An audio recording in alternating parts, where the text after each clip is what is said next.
My name is Peter Wood. I'm the chair of the NZ Multiple Sclerosis Research Trust, and welcome to our function today. It's great to have you here, and especially those, I know a number of you have travelled from outside Auckland to get here. We really appreciate that. I'd like to recognise some of my fellow trustees, if they could stand up so to make themselves known as I introduce them. Neil Woodhams,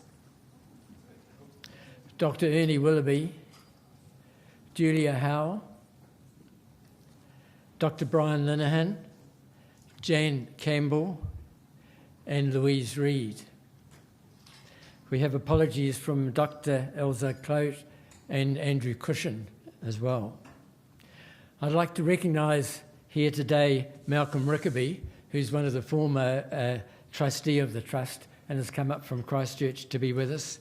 Also, Sir Richard Fall, who's the recently retired Director of the Centre for Brain Research, and Dr. Hanneke Holst, the newly appointed Director of that Centre for Brain Research. Professor Graham Bidder, who's our guest speaker today, and his wife Patricia Hamilton. I'd also like to recognise Joe Smith, who's an honorary member of Multiple Sclerosis Auckland, and Jan Holloway, who's the Vice President of Multiple Sclerosis New Zealand and the President of Multiple Sclerosis Auckland. Amanda Rose, come up from Christchurch, she's the National Manager of Multiple Sclerosis New Zealand, and Christine Hart, who is a past President. I'd also like to recognise recipients of grants that the Trust has made in the past. The representatives from Matai Research Institute from Gisborne have come up and they're with us today. That's our latest recipient of grant, who's involved in the MRI imaging enhancement, which you've seen, there was a brochure or a booklet on the table about that. Also, Dr. Amy McCoy-Chapman from the St Vincent Hospital in Sydney, and now in the University of Auckland, and the Kara Schlossbach from Victoria University of Wellington, and also from the University of Auckland is Dr. Zoe Dyer. And those three recipients you'll see outside on the wall is a poster setting out the research programs that they've been undertaking and the results of that research. Just some housekeeping matters. The exits are the three exits at the back there, and if you could then proceed to the car park out the back, follow the instructions of the hotel management to get out there. There have been some apologies for today, and I'll set them out on the board there for you. Neil Woodhams is the MC for today, and I'll now invite him to come up and outline the rest of the afternoon's arrangements.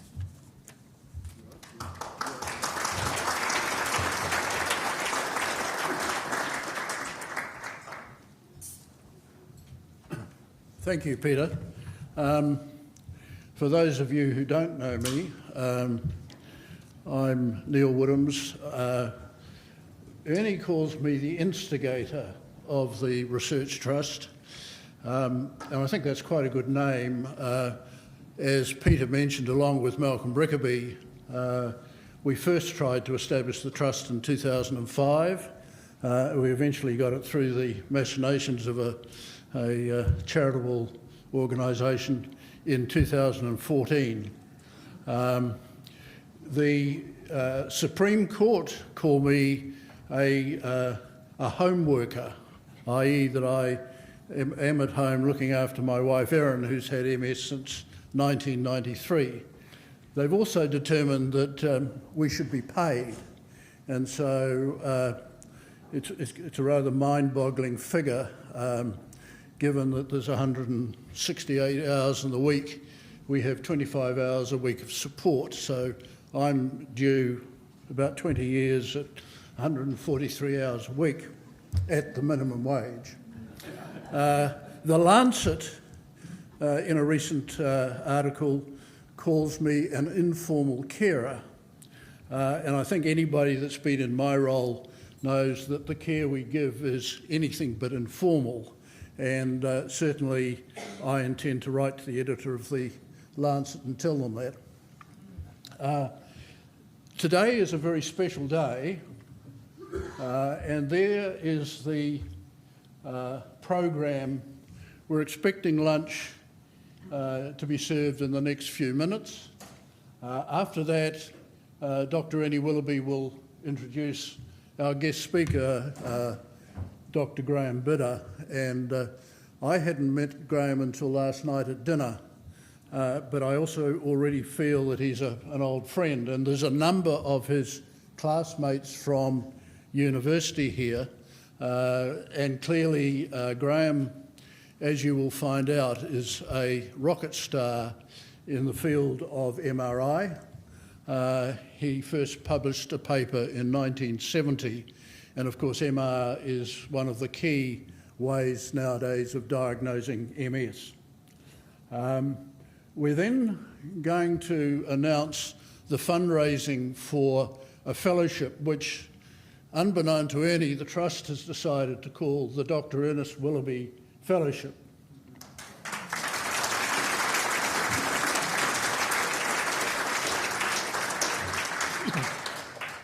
I've felt for a long time that Ernie's contribution to MS and to his patients has been very poorly recognised, and this is a small way that we can achieve that today.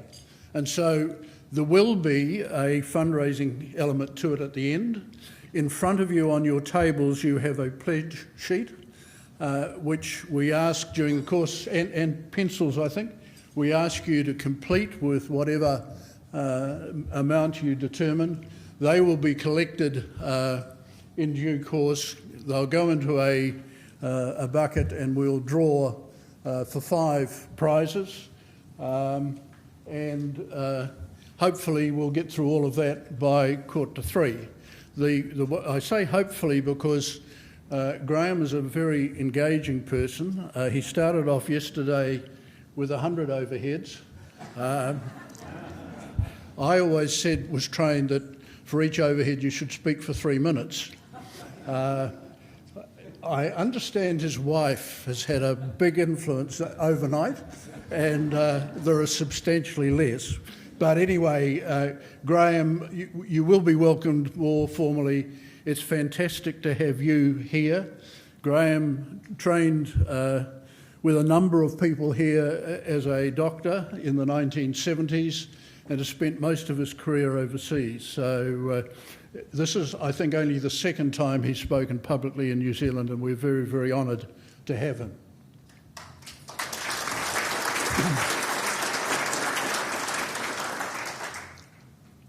There are 2 principal advances in MS over the last 40 years, and firstly is the development of MRI, and secondly the advent of highly effective disease-modifying drugs. And both Ernie and Graham have had a major part in achieving that. And this means that people diagnosed with MS today have a very reasonable chance of living a life free of disability or free of major disability. And you'll hear from other people the contribution that both of them have made. Graham is one of the key figures in the amazing progress in MRI, both in the New Zealand and the international context, and Ernie has also been a key figure. Both of them, coincidentally, were trained at Otago in the same class. I gather that the results at that time might have been markedly different, but I'll leave that to Tim Astley to talk about. So why do we want a fellowship for neurology, and why is it important? On your tables is a press release from Otago University on some recent workforce analysis amongst neurologists in New Zealand.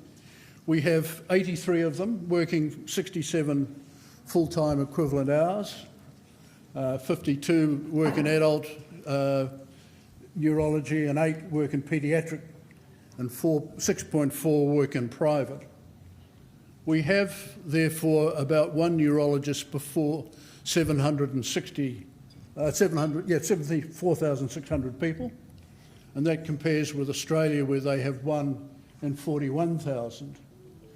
Australia is planning to have 1 in 28,000, and that compares with other high-income countries of 1 in 14,000.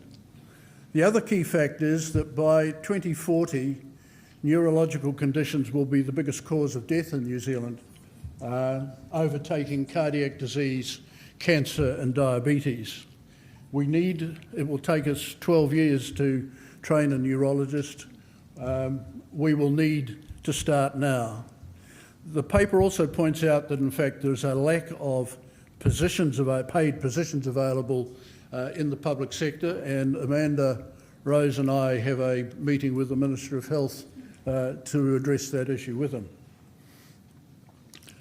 We also got severe postcode medicine in New Zealand, and key areas like Northland, Taranaki, South Canterbury and the West Coast have no resident neurology service.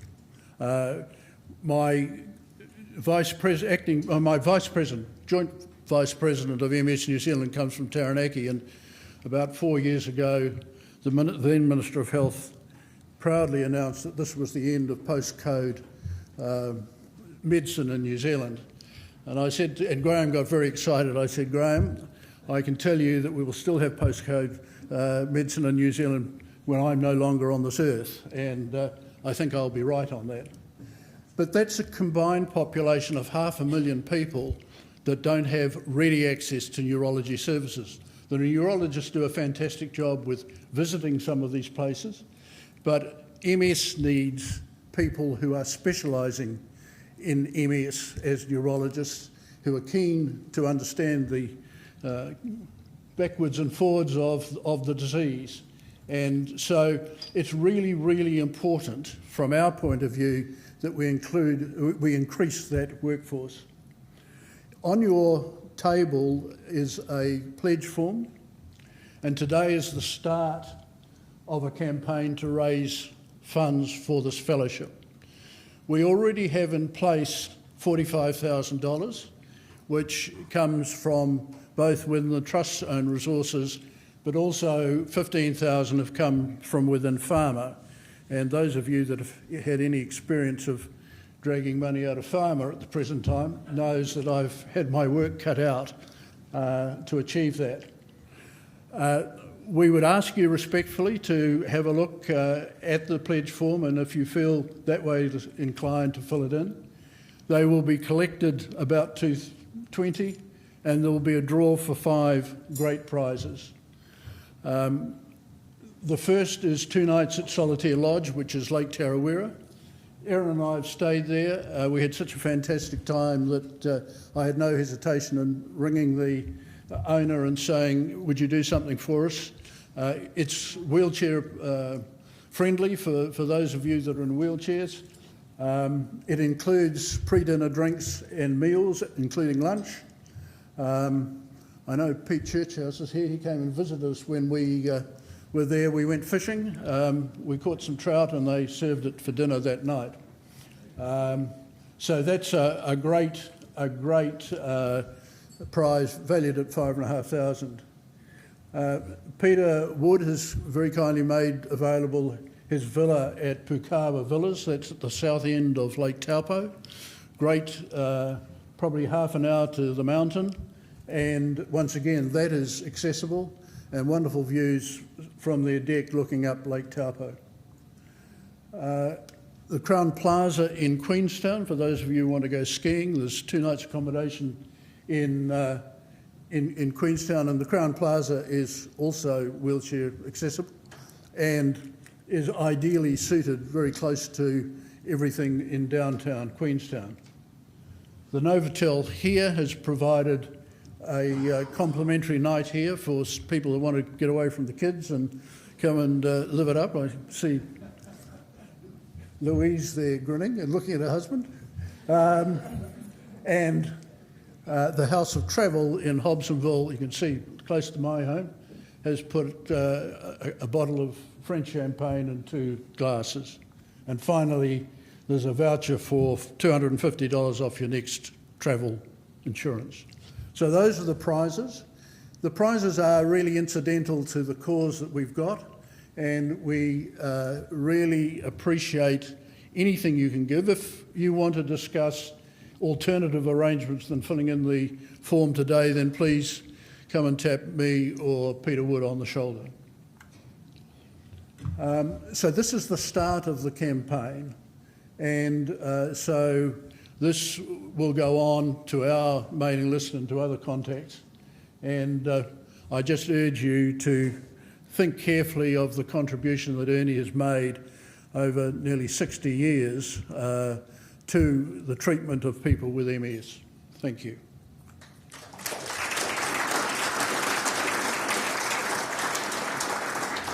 We're now going to have lunch, and at the end of lunch I'll get Ernie to introduce Professor Graham Bitter. Thank you.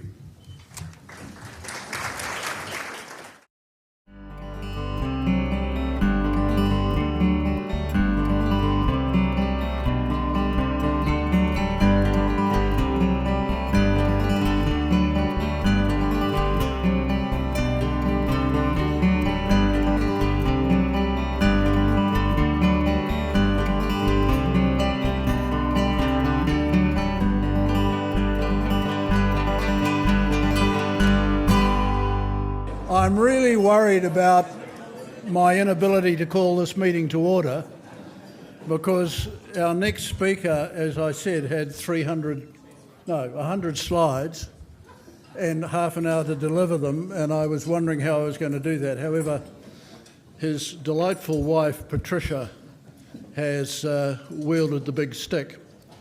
But it's great to hear the amount of communication and sharing and talking that's going on.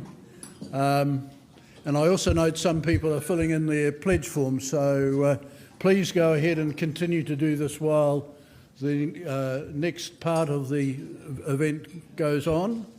And I'd like to invite one of the heroes of the hour, Dr. Ernest Willoughby, to introduce his old classmate from med school, Dr. Graham Bitter. Ernie.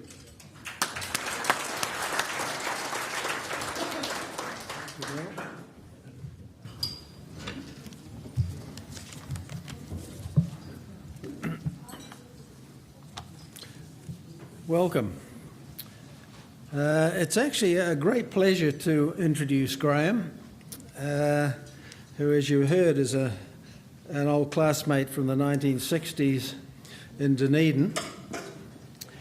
And as you have heard, well, will hear, I guess, he's had an extraordinarily distinguished career as a pioneer in MR scanning, one of the big developments in medicine in our era.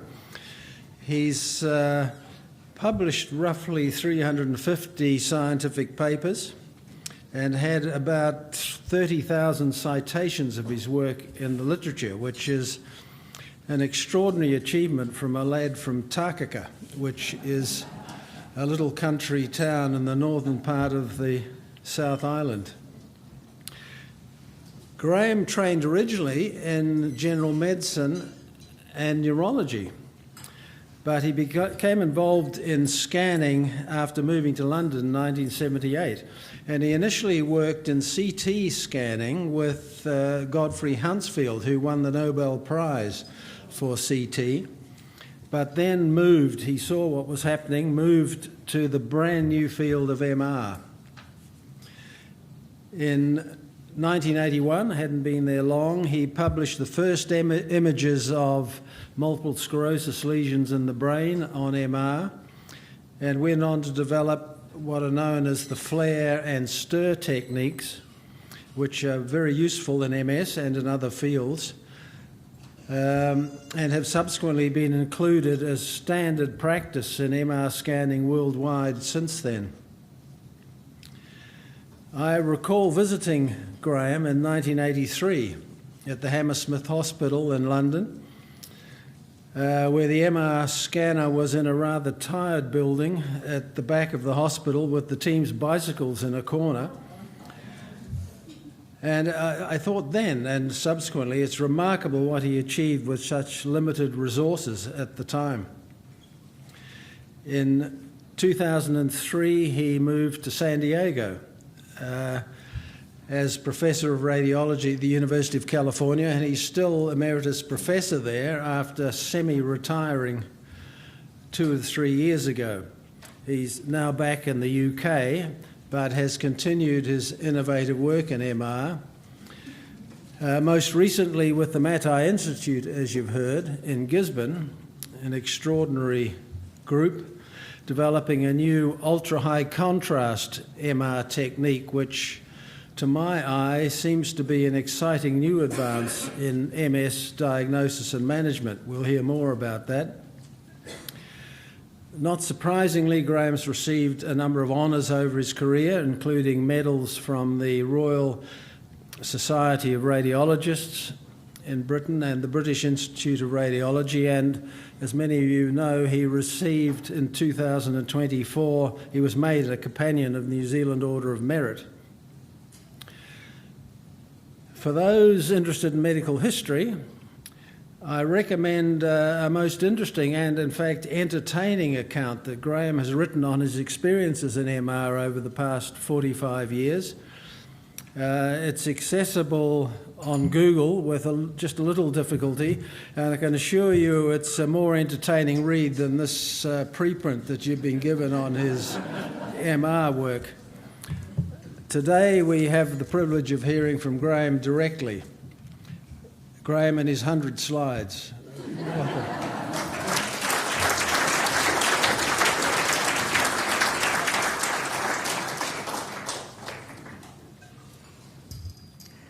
Well, thank you so much, everybody. This just is a wonderful occasion, and thanks for your tolerance and forbearance, really. So that was Ernie, classic as I know him. The hallmark of Ernie was clarity from confusion. So the patients would have a whole lot of symptoms, and no one would have much idea, organic, functional, or other. And Ernie, with insight, would sort it all out. So he's actually given you the clear version of my history. I'm now going to give you the confused version, really. Because I didn't know what was going on much of the time. So as you've heard, my name is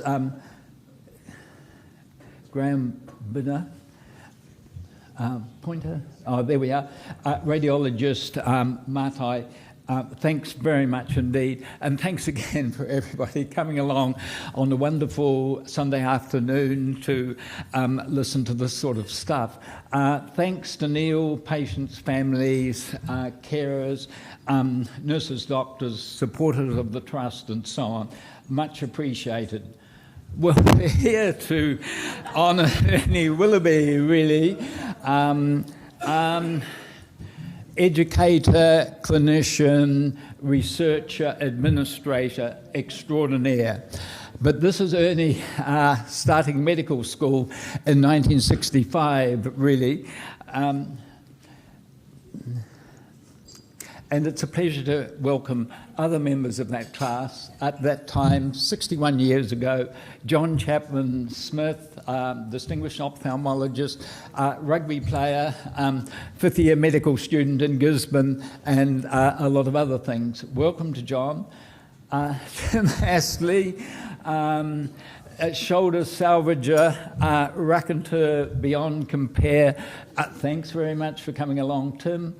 Peter Rigg, in the family trade of ophthalmology, fellow scuba diver actually in Otago Harbour in those days of innocence. Murray Jamieson, president of OUMSA, Rhodes Scholar, 1970, Merton College. Sir Richard, very nice to have you here, Sir Richard. Patron of Matai, supporter across the board of neurological research, but also additional people. Ross Davidson, wonderful to see you. Michael Fancourt, David Morris, and then a very late addition who wasn't in our class, David Mee. He graduated 4 years previously, but had a very interesting life in some of the same places that I inhabited. Much, much appreciated.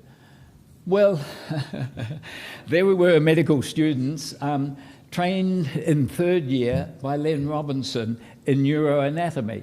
And we learnt things like the pyramidal tracts shown here, these inverted pyramids on either side, crossing in the medulla down there, interesting crossing of motor pathways.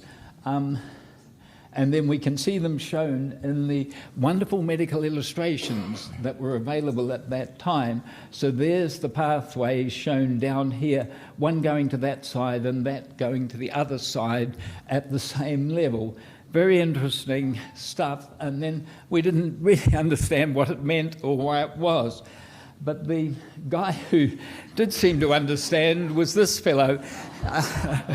He was a university dropout from the University of Minnesota, but he was about our age, and neurologically, he sang about these sort of things. So he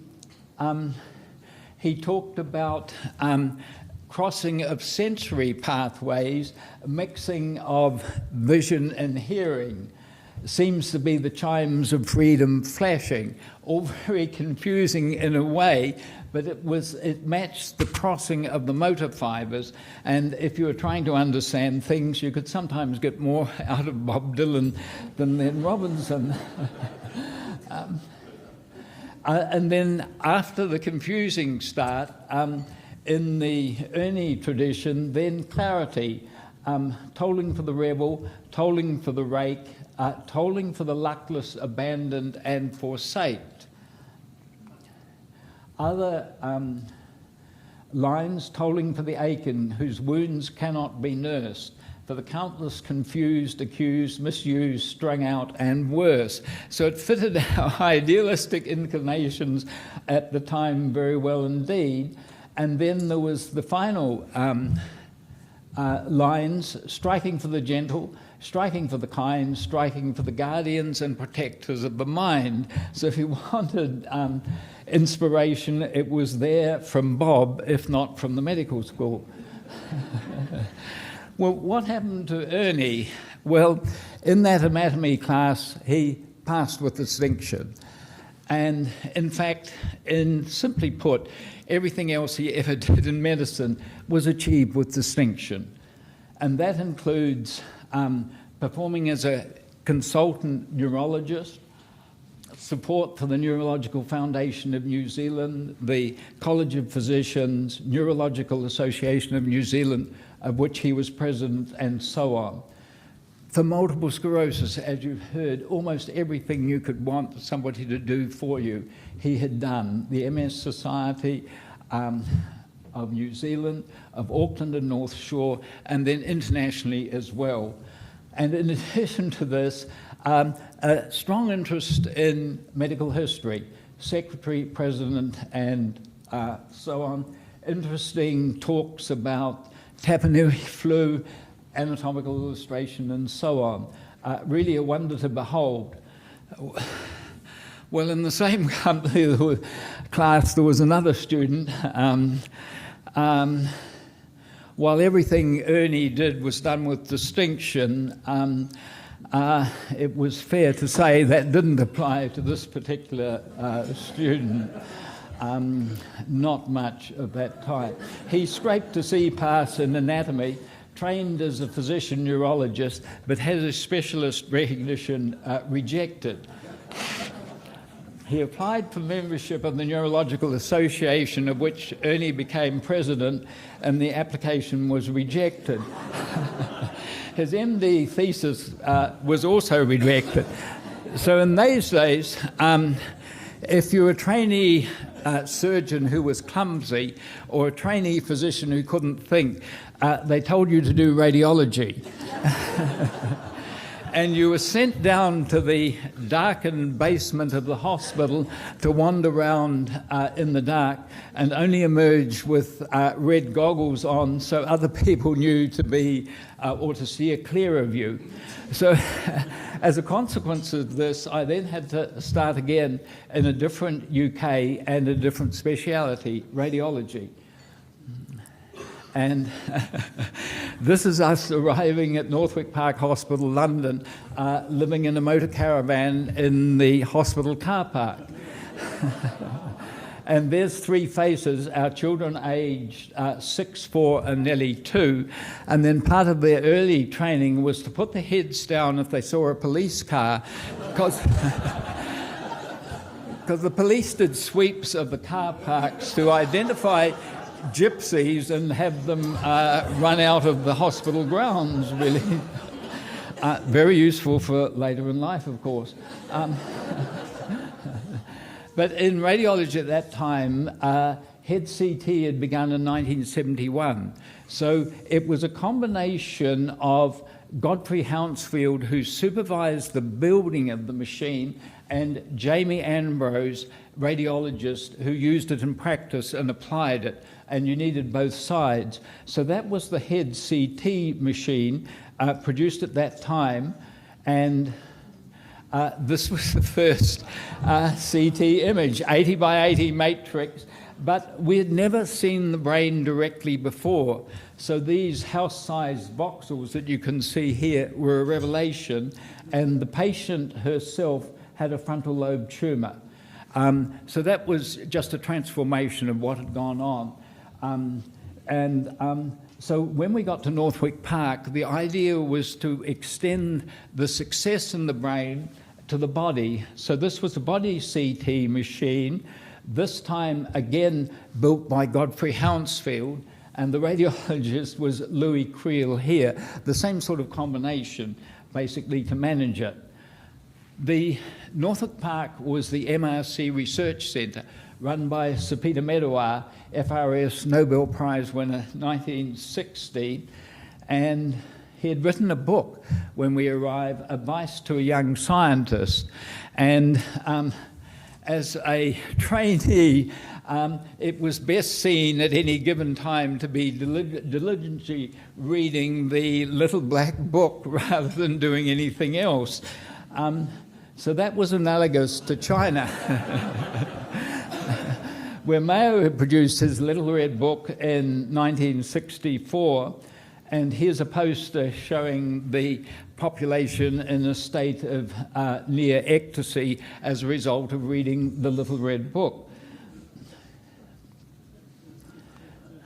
Well, the CT worked out well in the body. It was another transformation.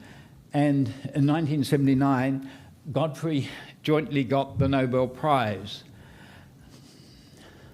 Well, of course, when it came to the MRC, we in the CT group were all fired, basically within 6 months of this.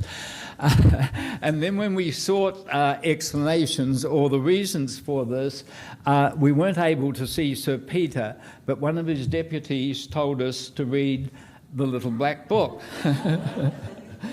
So in the Little Black Book, we would find gorgeous quotations. Any scientist of any age who wants to make important discoveries must study important problems. Dull or piffling problems yield dull or piffling answers, really. And there was other stuff. It is one thing to fall into step with a great concerted movement of thought, such as molecular genetics or cellular immunology, but quite another to fall in with prevailing fashion, say, for some new histochemical procedure or technical gimmick. Well, at that time, the great Sir Peter and Sir Christopher thought that computers were just kids' toys, and that at a stretch they might buy one for the typing pool, but it was hardly worth the trouble, really. From my point of view, the firing was real. I was out of a job, and then there was a wife and 3 children who expected some income. But at that time, EMI, the same people who had built the head and body CTs, had started MRI with a resistive magnet shown here at the EMI Central Laboratories. So it was a pretty good, crude-looking instrument, and produced, run by Ian Young, and produced the world's first brain image. It wasn't much to look at that time, but within a year, the image quality improved. So that was an image of Ian Young's head at that time. And within about a year, they built the world's first commercial cryomagnet machine. So that was installed in Hammersmith Hospital. It's what Ernie saw. No bicycles apparent there. There's the large magnet, and there's Patricia, my wife, lying in the machine at the time for photographic purposes. So this was getting us far better quality images than available with the previous resistive magnet. Then, in terms of learning about it, we as juniors, I was a junior there, were told to read The Principles of Nuclear Magnetism by Abraham. And that was undoubtedly good advice, but the book was written in 1963, 10 years before MRI was discovered. So there wasn't a single word about imaging it at all, basically. The answer to that was to go to the author, Anatole Abraham, shown here in 1960s style with the cloud of smoke and all those sort of things, and read his autobiography. Well, the title of his autobiography was Time Reversal, and just to emphasize the point, the title was inverted and reversed here. So if you were struggling with the front page and what it meant, you're going to have a little bit of difficulty for the rest of the book. But there it was. That was the explanation. But from our point of view, it meant it was going to be a hard, long slog to understand the physics. So that was the physics. We were then able to see the part of anatomy I illustrated at the start, the lower medulla, clearly for the first time.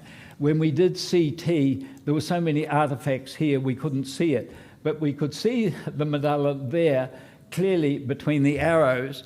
And then the problem was it too was inverted and reversed compared with what Len Robinson had treated us at Otago, or taught us at Otago Medical School. So if we wanted to line it up with Len's anatomy, with the motor pathways shown at the bottom, we had to invert the MR image. And then this became even more confusing elsewhere in the brain, where in the same textbook, Ranson and Clark, to line up similar images of the same part of the body, we would end up with the descriptions there, upright here and inverted and reversed there. Not terribly helpful for a surgeon who just wanted to go in on the right side or the left side to do his operation, but that was the state at the time. Then the radiologist, who was designated to pair with the physicist was Professor Frank Doyle. And then he was a very well-known figure in radiological circles. But the problem was, after 3 months, he had a catastrophic stroke and never worked again. So after this, the numbers 2 and 3 in the MRI hierarchy left on the grounds that it wasn't going to succeed without Frank Doyle's direction.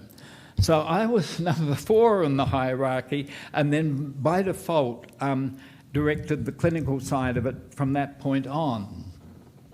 So as Ernie indicated, we got into MS really first time, the foundation disease of neurology, all sorts of implications, no role for imaging previously, and then published a paper in The Lancet in 1981. And this is the sort of thing we saw, lesions here, obvious on the MR, not seen on the CT, and then on a scale people had only seen previously at post-mortem. So it was a transformation. But of course, the problem was it was done at the wrong place. As David Mee will remember, he worked at Hammersmith at these times. The nearby Wormwood Scrubs prison had far better architecture than the Hammersmith Hospital, which in fact was an old workhouse that had been converted to a hospital during World War I to deal with all the casualties. But it sort of was worse than that, really. The London medical schools included St Mary's, St Thomas's, St George's and St Bartholomew's, so this place was known as St Wormwood's, basically. And then in dealing with Queen Square, the leading neurological centre in the UK, if not the world, we had 2 neurology beds and they had 240. So as a consequence, nothing useful neurologically could come out of the prison hospital. So that went on for about 3 years, and then suddenly it changed almost overnight. The MS Society of Great Britain and Northern Ireland gave an MRI machine to Queen Square, and this is the opening of it in 1984. Reg Kelly from the MS Society, which raised £1 million, almost $10 million in our currency today. Ian MacDonald, who directed it there, Prince Charles and George du Boulay. So suddenly MRI was essential for diagnosis, and Ian could provide not only the clinical evaluation but the most advanced imaging of the brain at the same time. And the unit remained dedicated to MS and still is, basically, and was instrumental and helped in setting up criteria for diagnosis. So at that time, clinically, clinicians tried to show dissemination of lesions in space and in time inferred from the symptoms and the signs that patients had. Whereas with the MRI, you could see the dissemination of lesions in space and time on the images. And Ernest Willoughby did work on this at the University of British Columbia and showed this very nicely indeed. This was serial studies of patients with MRI showing expanding lesions, changes in time over 2 weeks between the upper and lower levels there, and a decrease in size here. And the levels were different, so it was both dissemination in space and dissemination in time demonstrated with MRI. And this was incorporated into what became the MacDonald criteria for the diagnosis of MS. Now in its 5th version, revisions published with 48 authors, as you see here, but it's the standard for diagnosis of the disease. Well, as Ernie said, we spent time developing the fluid attenuated inversion recovery sequence, and our problem was we did spin echo sequences here. You can't really see the abnormality because the fluid, the CSF, is white. But if you suppress the fluid, then the lesions become very obvious, and you can see where they were previously, but it's so confusing that you can't make the diagnosis without the FLAIR sequence. So it's another example of clarity from confusion. But it was very useful indeed, and became the workhorse, workhouse, depending on your approach to it, sequence for the diagnosis of MS. And the MS lesions could just be very obvious as the white areas here and not confused by fluid or other things. So that was important. Well, what about Tyrosine Gisman? Well, the town has become somewhat famous for having 2 MR machines and 1 set of traffic lights. So this is the traffic lights being installed in 1964, written up in the Gisborne Herald, the local painter attending to them there, and the technician from Auckland putting in the pressure pads here. It's at the corner of Peel Street and Gladstone Road, and nowadays is an event when you go past. This was one of the two MR machines installed in the Matai Medical Research Institute, patron Sir Richard himself, in a very salacious building, directed by Samantha Holdsworth, funded by Neil, thank you very much, Neil, through the Neurological Foundation. They're seen holding Derek Denny Brown's book on the basal ganglia close to his heart, as a true medical historian should. Support from Neil, the MS Research Trust, advised by Ernie, as we've heard, really. So that's been very, very helpful indeed. So we've worked on ultra-high contrast, and again, the major advance here has been through inverting and reversing the mathematics and its time. So these are the standard equations for describing the brightness or the darkness, the signal that we see on an MR image. And in yellow are the variables on the top line there, and these are the time constants, T1 and T2, shown here. So that is the block equations describing MR, the most fundamental ones describing how it works. And they're of this form: y equals e to the minus x, y equals e to the minus x. So the advance has been to invert the times, make the time constants into variables. T1 and T2 are now variables. The variable time becomes fixed, and you've interchanged the variables for the constants. And the equations now look like this: y equals e to the minus 1 over x, e to the minus 1 over x. And then that might seem to be a very stupid thing to do, really. But it's, to be honest, it's the same sort of thing that had already happened to us in quantum mechanics with Abraham.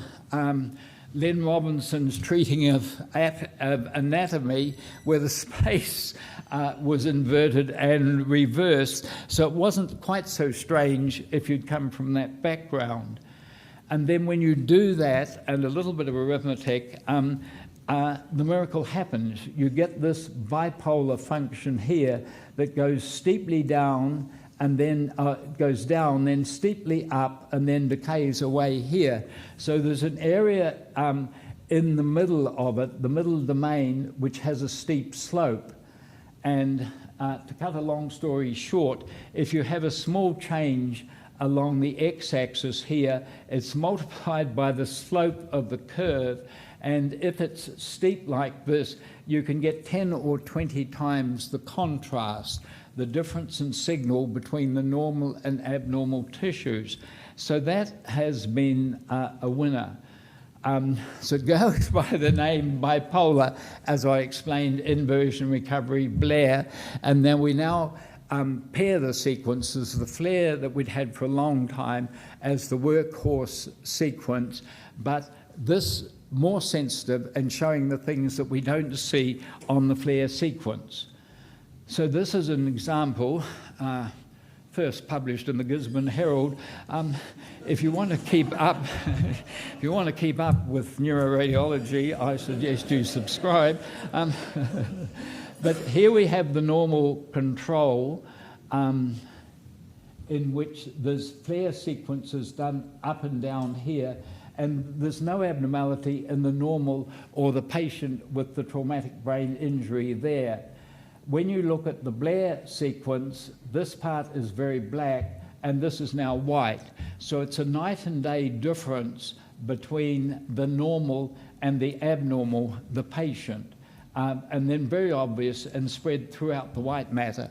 So it's an example of nothing at all to see on the FLAIR sequence and extensive change throughout the white matter of the brain evident on the Blair sequence. So that's the way it's been used to get the more subtle things that are not apparent on the conventional FLAIR sequence and show them with the Blair sequence. And this is a patient with MS. There is one lesion to see there on the FLAIR sequence, and we see it over here also with a rim around it, but we see another 5 lesions. So there's much more extensive disease than you see on the conventional state-of-the-art imaging. In addition, there's this diffuse change within white matter, no hint of it there. So a much more extensive change due to disease on the Blair sequence than on the FLAIR. And then in the spinal cord, a similar thing. There's our FLAIR sequence showing a sort of ill-defined smudge there. It's a very extensive lesion over 3.5 segments, clearly seen and well-defined area there. And in addition to that, we had an abnormality in the area postrema in the floor of the 4th ventricle, anatomically features that Ernie would appreciate, if not the rest of us in his class. But these combine to suggest other possible diagnoses. So that's an important finding. And then we see curious things like the double rim here, looking like some atmospheric or astronomical effect going around the MS lesions. So a lot of new stuff funded by the Trust, and then we're very grateful for that. Well, at the same time as we were going through medical school, there was another person in our age group, Michael Perlin, going through law school in New York. And he also was very taken by Bob Dylan. So 40 or more years later, he's prefacing his erudite articles on human rights lawyers from quotes from the Chimes of Freedom. And there it is, tolling for the luckless, the abandoned and forsaked, community safety, therapeutic jurisprudence, and international human rights as applied to prisoners and detainees. And he's written a dozen or more articles like this, striking for the guardians and protectors of the mind, the Convention on the Rights of Persons with Mental Disabilities and the Future of Guardianship Law. Well, it really is a great privilege and a great pleasure to join the band striking for Ernie Willoughby, guardian and protector of the brain. Thank you very much indeed.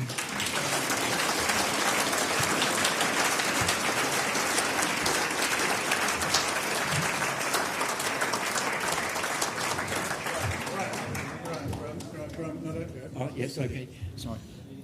Remarkably, we actually have time for a couple of questions if there's anybody wants to ask a question of Graham.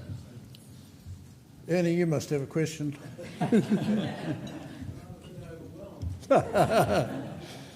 Okay, well, I now call on Jan Campbell, a trustee of the MS Research Trust, to thank Graham.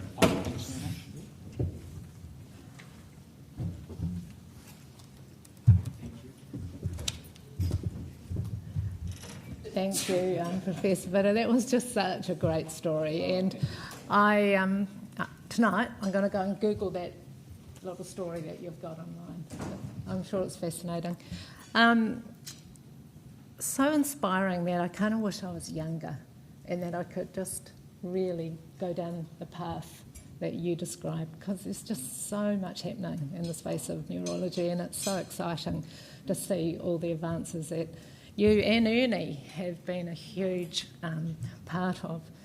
I know that most of us here are touched by multiple sclerosis, and we understand how important MR is in diagnosis and the management of the disease. So we totally appreciate everything you've done in this field, and thank you for your time today. And as a small appreciation, apparently it's good for your brain, but I'm not too sure.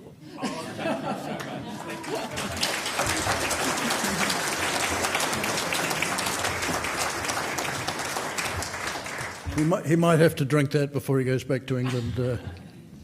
It's now my privilege to call on Dr. Deborah Mason to come and speak on her experiences and pay a tribute to Ernie. And while we're doing this, just please remember you've got pledge forms on the table in front of you. You've got pens on the table in front of you. Please start to fill those in if you haven't done so already. We'll be collecting those in about 15 minutes. Thanks, Deborah. And Deborah's come all of the way from Christchurch. Can I borrow your clicker? You can borrow my clicker. Right. Thank you very much. Well, thank you very much. Ernie, by now you've probably realised that this is actually different from what you might have thought today, and that this is actually a tribute to yourself. And Neil has tasked me with really talking about your contribution in MS over the years. And I bet you never anticipated when you came back in 1979 from Memorial Sloan Kettering and Cornell just how much change there would be in this area. And one of the things that really struck me today when I was putting this talk together was just how much your career has been at the forefront of all of the major changes that we've seen in MS over the years. So you started off, I think, with some immunology and a particular interest in biomarkers.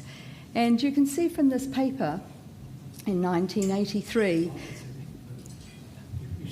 that Ernie came back and he was looking at sort of ways in which one could detect these bands, which are protein bands that are seen in people with MS. And I'd have to say that of all of these techniques, oligoclonal bands still remain one of the most robust and widespread used biomarkers of MS. Now, this is not quite a Blair, but what you can see is that on the bottom were the previous stains that we had, and then some of the ones that Ernie was working on where we're much better able to determine the protein bands. You've always been ahead of your time, but I don't think even you could have anticipated in 1980 when you wrote a paper about PML and the fact that it reduced cell-mediated immunity in patients with JC virus, that in 2005 you would be revisiting this topic as we saw the first 2 or 3 cases of PML in patients who were being treated with natalizumab. But again, in 2005 and beyond, you were ahead of the game. Traditionally, this medicine, and some of you may even be on it, was given 4 weekly, which was part of the pivotal trials. But Ernie was an early adopter and also quite an advocate of the fact that if we move to what we now call extended dosing, which is a 6 weekly interval, that it might reduce the amount of PML. And I think we have in New Zealand him to thank for the fact that we have had very little PML for exactly this reason, and now most people in the world dose 6 weekly. As Professor Bidder has so wonderfully told us, that you were an early advocate of MRI, and you're at the forefront again of some of the technological changes that came and has revolutionised our understanding and diagnosis of MS. You, with Don Patey and the group in Vancouver, did a lot of work around, as we've heard from Professor Bidder, the fact that these lesions come and go, and again, with others around the world, move towards the diagnosis and better understanding of this condition. And it would be fair to say that it was at this time which really created the advent of therapeutic options for MS. This is a picture of the late Don Patey, just a wonderful man with somebody sitting next to him in Bermuda. But this, Professor Bidder's photos were better than mine, but again, this was taken from that, where they scanned people 8 weekly and they saw these lesions coming and going and really improved our understanding of exactly how these things happened. Now, with the advent of MRI, of course, we had good biomarkers through MRI, but we still didn't have good clinical outcomes. And if you're going to move into an era of therapeutics and treatment, you need very good clinical outcomes. And we had the EDSS, which was a Kurtzky scale, which had been developed really for post-war for patients that were coming back with trauma, particularly spinal cord injuries and other things. And it wasn't really absolutely suitable to the disease that we knew as MS. And again, with international groups, Ernie developed these criteria for what we now know as the MSFC, which is the MS Functional Composite, and we still use this today in much of our clinical trial work and other things. Also, the diagnostic criteria needed to improve, and Ernie has suffered with us through 5 iterations of the McDonald criteria, and he every year continues to keep us up to date with the McDonald criteria and the changes, and that's been very helpful. As I said, with the advent of a better understanding came the therapeutic period of time back in the early 2000s, and Ernie again was at the forefront of a lot of the clinical trials that we have done, all the pivotal trials in MS, and this allowed people in New Zealand to have access to treatment that just wasn't available. These drugs were expensive, and but the international collaborations allowed people like Ernie and me and others to be able to participate in these trials. Ernie did a lot of these trials. We did Affirm, Define, and also a lot of trials looking at better ways of giving these medications. Of course, these medications were expensive, and not everybody saw their utility early on. And I think, again, we have an awful lot to thank Ernie for with respect to driving the pharmaceutical groups, Pharmac, to bring these medications on board for people in New Zealand with MS. And I'd like to just draw this. Alan Wright and John Mottershead aren't able to be here today, but they asked me to pass this on. Ernie was on MS-TAC, which is the MS Treatment Assessment Committee that we used to have, and really he was the driving force in the initial funding of DMTs by Pharmac in New Zealand. We had our first interferon, which came in about 2006. He was a founding member of Pharmac's MS-TAC, along with David Abernathy and Alan Wright, and he chaired that committee until it was just established after 20 years. David, Alan, and then later John Mottershead from Dunedin were indebted to Ernie for his encyclopedic knowledge concerning MS. And the other committee members were grateful for Ernie's expertise in the chairmanship of the monthly teleconferences and then the face-to-face each year. And Ernie, as Professor Bidder has alluded to, this ability to succinctly summarise the important issues and see the woods for the trees. The big meeting every year for MS in the world is ECTRIMS, which is the European Committee of Treatment for and Research in MS. And its first meeting was in 2005, and there were less than 500 people at that meeting. It was quite eclectic and sort of bougie, I guess.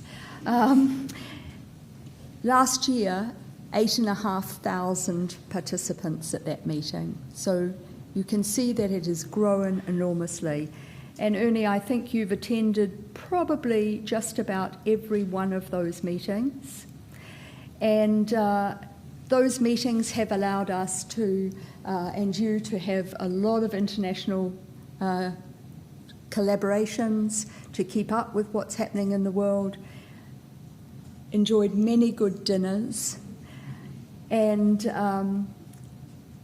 bring back all of what's happening around the world for us in New Zealand. Now, there's a little story here. Some of you might know that Ernie is a collector of books. Big books. Not just little books, big books. This is him in his library. So no ECTRIMS would be complete without a phone call on the last night or a knock at your hotel room door. Hi, Debbie. Hi, Ernie. How's the packing going? Fine. You don't happen to have any room in your suitcase, do you? Just a few books that I've picked up that I wonder if you will take home for me.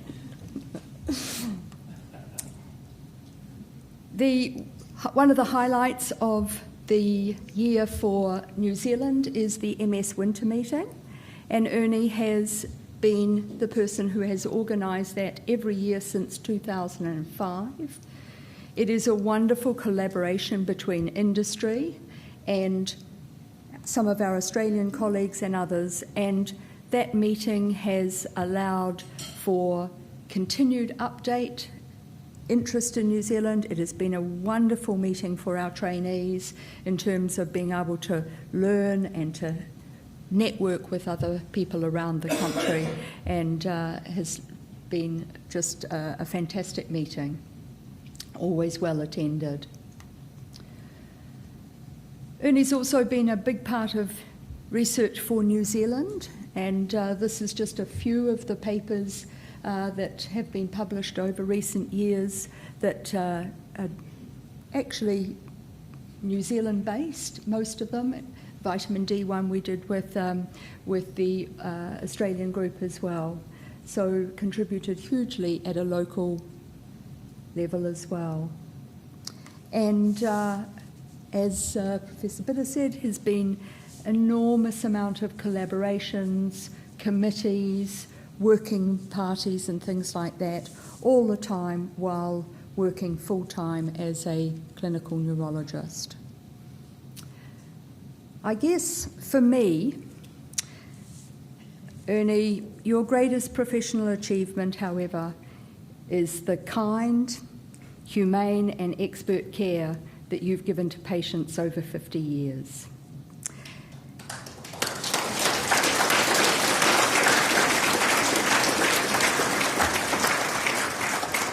Your mentorship and leadership of colleagues, I think, will continue your legacy. Thank you.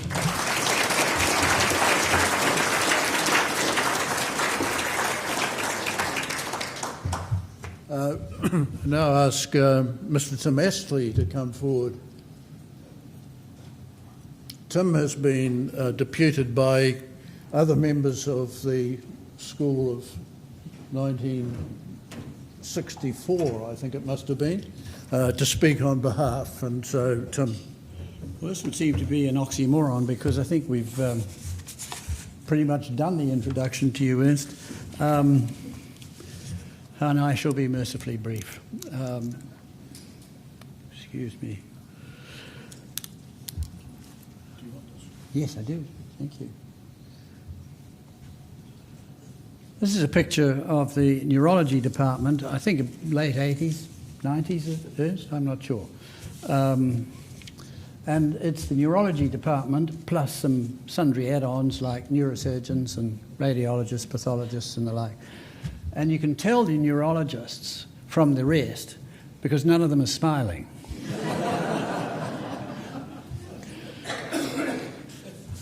We're honoured to have... Yes, there he is, John Simcock, the elder statesman of the neurology community. Welcome, John. And sadly, we don't have Bill Wallace. He's unwell, and we wish Bev and Bill the very best. He would love to have been here, and I did my best to get him. Yes, my name's Peter Ring. I'm one of the class of 69, the Otago University Medical School graduation class of 1969. I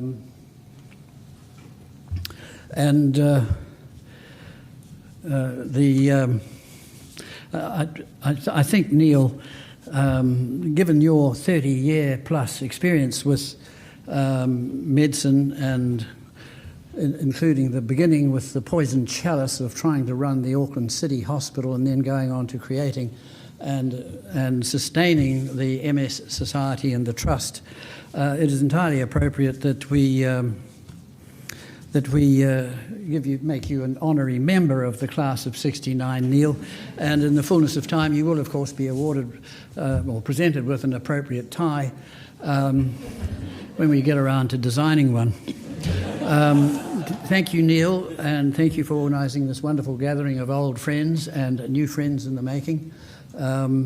It's been a huge amount of work, and to you and Aaron, accolade is due.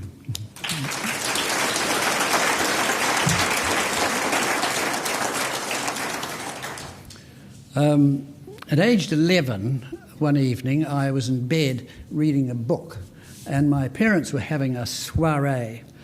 And one of the guests was Wilton Chook Henley, and my dad thought it would be good for Dr. Wilton Henley, Rhodes Scholar, Medical Superintendent and Chief of the Auckland Hospital Board's hospitals and eminent physician, to meet his son Tim. And he duly brought him into my room, and we said hello. And then Wilton said, "What are you reading, Tim?" And I looked at him and said, "English history." And some of you may have noticed that Willoughby thinks that's quite funny. And then he said, "Are you a bibliophile, Tim?" And I thought about that for a little bit, and then I said, No, I'm not one of those. And I tell you that story in contrast to ernestw.willoughby@gmail.com. See, Ernst, I do know and send emails to your correct email address, and the fact that you have multiple email addresses notwithstanding. But yes, Ernie is a bibliophile, and as we've just heard, has amassed a collection of books that rivals in size with the US Congressional Library in Washington, D.C., and which he keeps stored in the ceiling space of 25 Shepherds Avenue, Epsom, Auckland, postcode 1023. I also know your correct home address, Ernst. He can be a little curmudgeonly. Anyway, as I say, it's a library with shelves, and the books are all coded properly, and in the centre of the ceiling space is his desk, and immediately adjacent to that is a very handsome, elegant-looking lectern, which Ernie has been building for the last 5 years to accommodate his 3-volume copy of Vesalius' 16th century magnum opus De Corporis Fabricia Libri Humeri Prosciutto Crostini nelle migliori tradizioni italiane. You all know the one, and you've all read it, of course. Yes, it is a magnificent atlas of anatomy. Most of it, which is musculoskeletal anatomy, and as an orthopaedic surgeon, I did wonder at the time, as a choice of gift for a neurologist, which came from his colleagues at his retirement do at the Northern Club. Yes.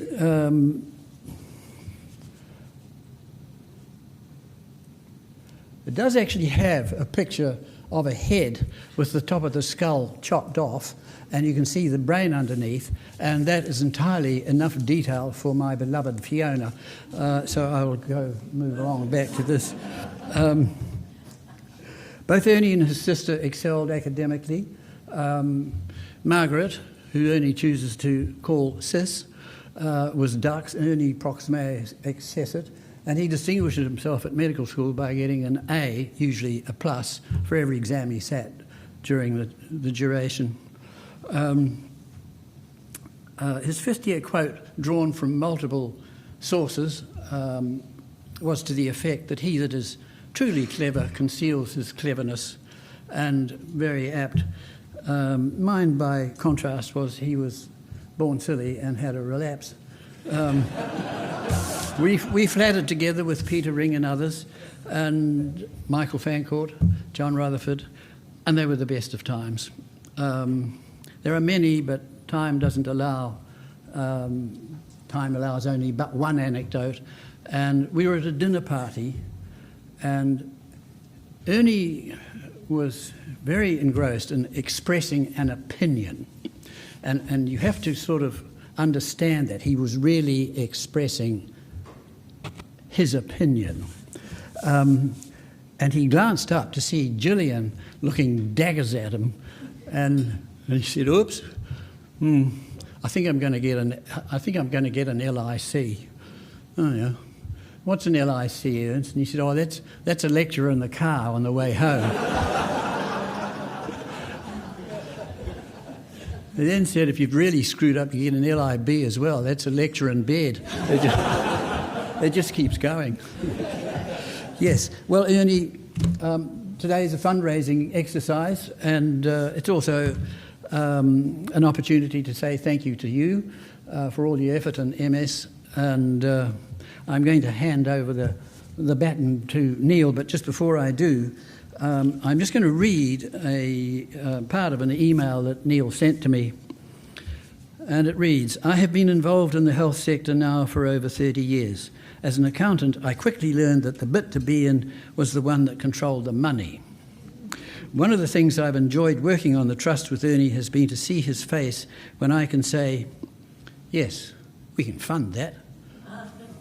So hat tip to you, Neil Woodhams, and a hat tip to you, Ernie."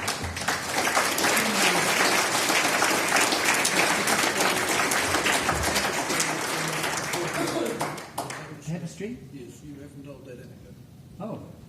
Well, I don't think I'm really qualified. I think we should ask the man himself. But there is in the Canadian, and the Canadians don't separate physicians. They're sort of liberally well ahead of this country, where we have physicians and surgeons. And but the Canadians have a college of physicians and surgeons. And how enlightened is that? And there's a wonderful tapestry in the entrance and the portico at the College of Physicians and Surgeons. And Ernie, I think you should take over the story from there. Briefly. This took a whole 20 minutes talk at one of our class reunions.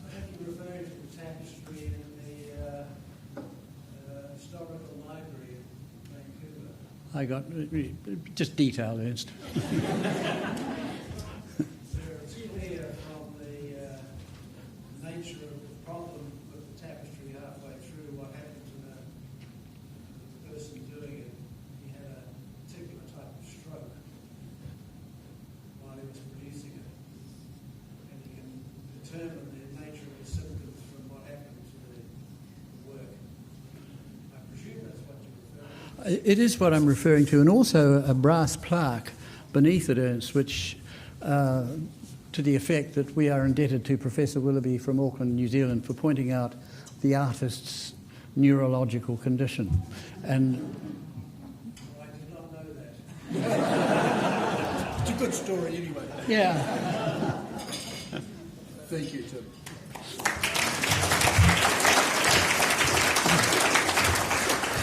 I'd now ask Jan Holway, President of MS Auckland and Vice President of MS New Zealand, to come and speak briefly to us.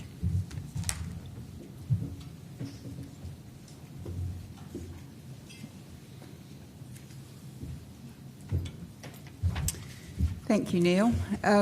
I feel humbled to be standing here after these erudite speakers and the amazing representation of the vast network that makes up our MS community in New Zealand. So I am honoured and privileged to be invited to acknowledge Dr. Ernest Willoughby on behalf of the nearly 1,000 members in Auckland and the cumulative membership of Multiple Sclerosis Auckland over the prior 30 plus years. You've heard from previous speakers about Ernie's contribution as a clinician, an educator, a researcher, a consultant neurologist, an associate professor, and the active roles in many professional committees, both internationally and nationally. And while that is a remarkable record of dedication and influence, members of MS Auckland are indebted to Ernie for the contributions to our lives that those roles have implied for us. Firstly, it's the dedicated and compassionate care he's delivered to people with MS in Auckland in particular. I'm sure there are many, many stories that we may want to share at this personal level, but this one was published some years ago in the New Zealand Herald, quoting a recently diagnosed person seeking to understand and deal with her diagnosis. And if I can quote from a previous speaker, getting from the confusion and chaos to the clarity. The quote says, "I organised an appointment with leading neurologist Ernest Willoughby, and when I went to see him, he said, 'Well, do you want a life?' I said, 'Of course I do,' thinking what a stupid question. I now know, of course, that he was trying to inspire me and was encouraging me not to give in to the condition that I was diagnosed with. For this approach of compassionate wisdom, gentle guidance, and confusion into clarity, I know our MS community is truly grateful, particularly for those individuals under his individual care. But second has been the support, inspiration and mentorship of young clinicians, evidenced by the clinical education roles Dr. Willoughby has held.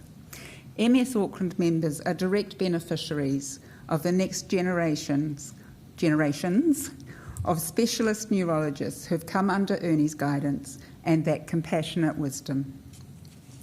And even more than that for us, Dr. Willoughby's direct involvement as medical advisor and for so many years as patron of MS Auckland has also supported our society. Over this time, he's contributed to numerous speaking engagements at research days, member information evenings, and webinar presentations. He's been instrumental in bringing to New Zealand a number of eminent researchers from overseas to speak at our functions. His participation in international clinical trials has also meant that some of his patients have had access to new treatments long before they've been generally available in New Zealand. His contribution has allowed MS Auckland to maintain services that are meaningful for our members and enhance the credibility of the society in the wider neurological community. Thank you, Dr. Willoughby. It's been a pleasure to add to the accolades this afternoon and to formally and directly acknowledge you at this event. Thank you.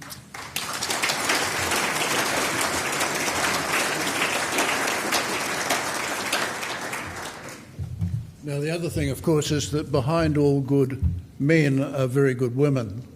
And I just want to acknowledge Jill's contribution to this. The fact that Jill and I started planning this day, 3 months ago, and Ernie had no idea until today, speaks volumes. But I just ask Louise Reid, please, to make a small gift to Gillian. If Gillian, if you would come up, please. Yep, come up here. Here comes the...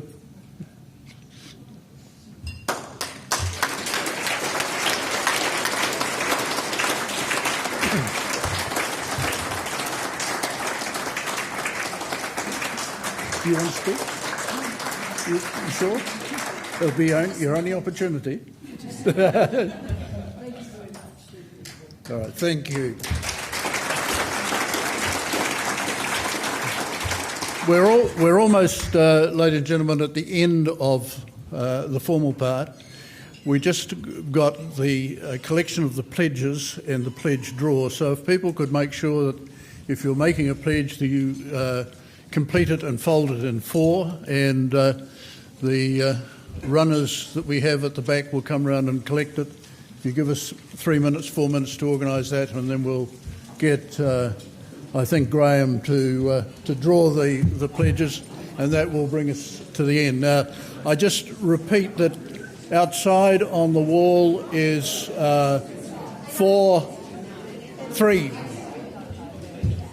Am I going to... On the wall outside in the foyer are 3 posters of research that the Trust has funded, and the 3 people involved in that work are here today, and they will briefly stand beside them so that if you're interested in interrogating what they're doing, do so. But just a little bit about the Trust. When the Trust was established, we started with, I think, $900,000 in funds which were transferred from both MS Auckland and MS New Zealand. Since then, we have funded or committed to fund nearly $1 million of MS research in New Zealand, and we are committed to continuing that. I always recognise, and some reference has been made of my time as a health manager, that successful and good public service doctors wanted to do 3 things. They wanted to treat patients, obviously. They wanted to teach young clinicians, and thirdly, they wanted to do research. The reforms of 1993, that was the first time I got involved in the health sector, Treasury made the decision that research was not to be done in public hospitals in New Zealand. Little did they know, of course, that the clinicians of the time, and I see Warren Smith here is one, they all had their own private little funds squirreled away in bank accounts over which the government, Treasury or management had absolutely no control, and so research continued. I think we've got a more enlightened view of that. The other thing that the Trust has always been really clear on is that we can't do it all ourselves, and so many of the projects that we've funded have been done in conjunction with others, and our funding for the ultra-high contrast MR at Matai is being done in conjunction with the Williams Family Trust of Gisborne, and Rosemary and Brian Hedge are here, and Rosemary is associated with the Williams family. So a little bit goes a long way. I urge you to complete those, and as soon as they've been completed, we'll have a draw, and you don't need to rush away afterwards. There's still plenty of wine I see on the table, so drink up, make contact with people that are sitting at other tables, etc. Thank you.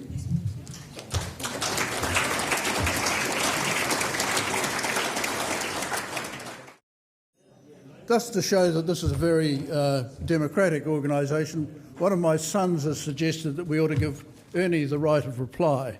So, Ernie. Thank you, Neil. I have to say this afternoon or dinner is not quite what I was led to believe it was. It's convinced me I have to watch my wife more carefully as to what she's up to. I should have realised there was something up when I saw members of the family turning up for a talk on MS. But I do appreciate the sentiment and Neil's organisation. It's been an interesting afternoon. I'll many thanks to those who spoke so kindly, particularly Debbie and Tim.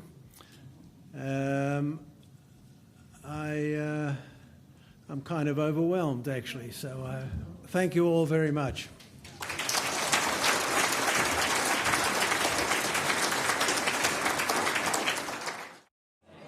Righto, ladies and gentlemen. One last. Can I have your attention, please, for 3 minutes, 2 minutes? So this is the draw. We have 5 prizes that we've talked about before. The first one is the voucher for Kiwi holiday insurance. I'll ask Graham to pull not to look. Yes, see the tremor. Yes, that's right. Thanks very much. That's great. That's wonderful. Thanks very much, Neil. The first one is D.T. Mason. Oh, Deborah Mason. Yes, Deborah. Sorry. Come on. Come on. Okay. That'll be off your next trip to Ectrams. The next is for a night at Novotel. Okay. Okay. Eyes closed. Oh, I don't know. We haven't got one for that. There we are.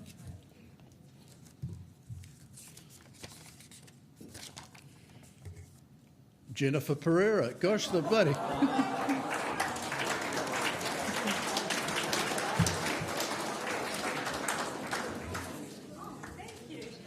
You said night away from the kids, right? Well, we're not looking after the kids for you, though. The next is 2 nights at the Crown Plaza in Queenstown. Okay. Here on this. P.A. Hamilton.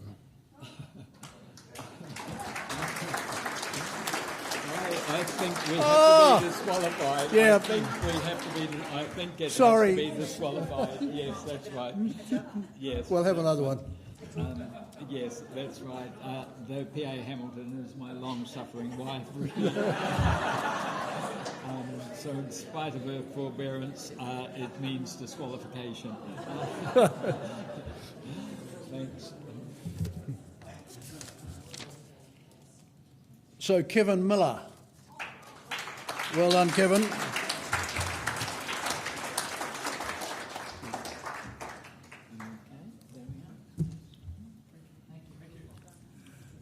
Next one. Try and do better this time. Oh, there's nothing better with Kevin. Yeah. Ardy Blair. Ross Blair.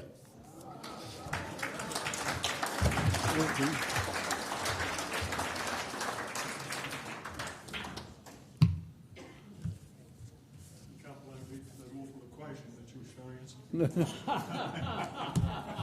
have to explain that to me sometime. Oh, thanks very much for the interest. Much appreciated. Thank you. And the next, it's actually the second to last, the 2 nights at Solitaire Lodge. The lucky person is There we are. Duncan Wood.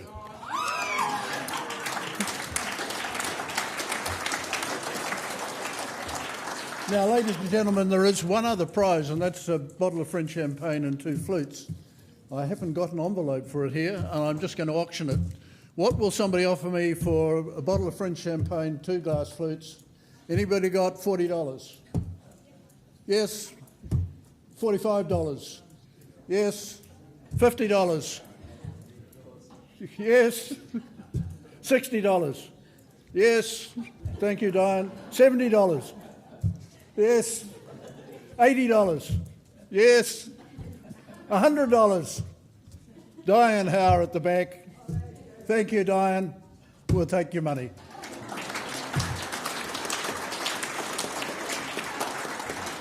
Ladies and gentlemen, that's the end of the official part. Please feel free to mix and mingle and stay on if you want to. Please have a look at the research posters on the wall, and thank you for your attendance. Thank you for your support of the Trust. We really appreciate it, and it's very gives us great energy to continue on. Thanks very much.